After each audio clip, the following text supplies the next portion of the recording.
Yo, what's up, y'all? We out here, another video. And today I want to talk about one of my favorite music groups, the Glitch Mob, and one of my favorite songs by this group called How Do I Get to Invincible? Uh, this is where I'm starting, but it's not where I'm going to finish. One of the reasons that I like this song is because, one, the title is just an epic title. How do I get to invincible? We all want to feel like we're invincible, right? But there is a line in the song that says, all of my flaws make me out to perfection. And it kind of repeats a number of times as it builds up. And it's almost like it's the answer to the question, how do I get to invincible? All of my flaws make me out to perfection. What's interesting about that is you hear that and you're like, well, that doesn't make any sense. We are taught that our flaws are the things that are literally our imperfections, the things that take us away or out of the running of being invincible or good or better, or anything like that.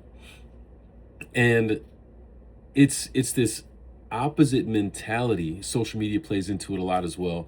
It's this opposite mentality that really makes us super self-critical about any little thing that we may perceive about ourselves that is not perfect. Any of the flaws that we have, we try to hide them. I saw this post the other day about people when they first came onto the scene, just talking about like Hollywood stars, whatever, when they first came onto the scene, what they looked like, and now what they look like, and all the plastic surgeries and stuff that they've done, because they're repeatedly trying to eliminate their flaws to get a more acceptable or socially considered beautiful look. And then, I mean, to be honest, they all look better before they made all the changes than they do now. It's amazing what that pressure does. But if it's working on people on that type of a level with that kind of influence and those and those types of resources that they have to be able to do that, what is it doing for us regular Joes, right?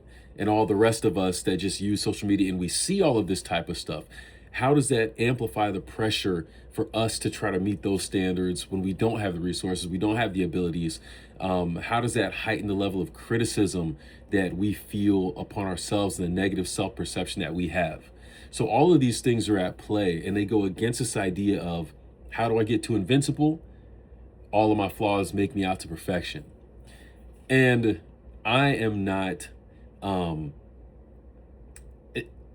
not outside of that. Like, it affects me too. And I think in a very particular way, I think about this scar that I have on the back of my head, right? It's interesting. And through the years, I sweat a lot, so it's like a natural excuse to always wear the headband or the beanie or something like that, even when times might not be comfortable to do it. I would do it because I'm more comfortable covering it up than I am having it out there for the world to see and to judge. But it goes deeper than that, right? Because what I realized about my scar was that I was the one judging myself about it. Sure, there might have been outside influences. We talked about that in the first couple minutes here. There might have been other influences that led me to think that way about myself and my own imperfections.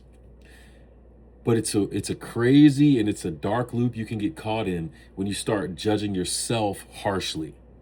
And I realized that's what I was doing. I'm a life coach. If you're interested in life coaching, hit me up. We can talk through some things. I've used some of the same life coaching principles on myself, and that's how I was able to discover this stuff over the course of the last week. Absolutely amazing. And I'm grateful for it. It exposed some things that I really needed to know, because now I can improve from those things moving forward. And so, yeah, I realized that I was the one being really critical of myself. And because of how I judged myself in a negative light, because of the negative self-perception that I had, I realized that it impacts the way that I interact with people. It impacts the way that I interact with others. It changes the way that I perceive other things, because the Bible says out of the abundance of the heart, the mouth speaks, right? So what's inside of you ends up coming out. And if I am very negative and self-critical on the inside towards myself, it becomes something that ends up impacting all of my engagements and interactions in the rest of life. And it can be very debilitating and and crippling in a sense, because it isn't even what I believe to be true. It's just these are the things that I tell myself about myself, and they become the overflow of how I engage with regular life. So it makes it harder for me to be more positive. It makes it easier for me to be critical of things that aren't really that deep and things that don't matter as much. It's a negative feedback loop, because the more unaccepting I am of myself and the more critical I am of myself, the more negative and critical I am of the world around me. And it's big, and I know I'm saying it fast, and we're only a few minutes into this video, so it may not seem like such a big deal, but it is a huge deal, because everything about the way that I see myself and like the ceilings that I see myself of, the rooms that I see that I could be able to, the limits that I had put on myself because of my self-judgment and criticism of myself, all of that ends up spilling out into the world around me. Going back to what I said in the beginning, I never would have thought that the flaw, this scar that I have on my head, would lead me to perfection, because it's the one thing I'm very aware. If I walk into a room, it sounds weird. You look at the backs of other people's heads, right? And in 80% of the rooms I'm in, I'm the only person in there with something like that. I got to give a shout out to the Navy experience, though, because while I felt that, it was also a space that forced me to embrace myself and accept myself for who I am with that flaw in the midst of all of that. And this is the thing that helped me break through, right? Because in a situation where I was forced to accept myself a little bit more, I found myself becoming a little bit more comfortable with who I am. And the thing that to me is a debilitating flaw, a debilitating imperfection, right? But as I became more comfortable being in the space with it out there and accepting of myself, I felt like a little bit more empowered. It was weird, not something that I'd expected before. It had been like, let me hide and kind of keep this on the wraps as much as I can.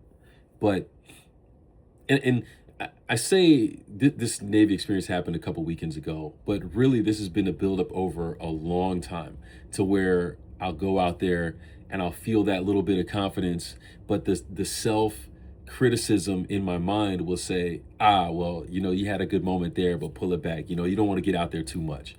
But so inside there's been this conflict and this tension of my being wanting to be free, wanting to be free of the criticism, wanting to be the self-criticism, wanting to be free of whatever outward perceptions and misperceptions that I am projecting onto other people.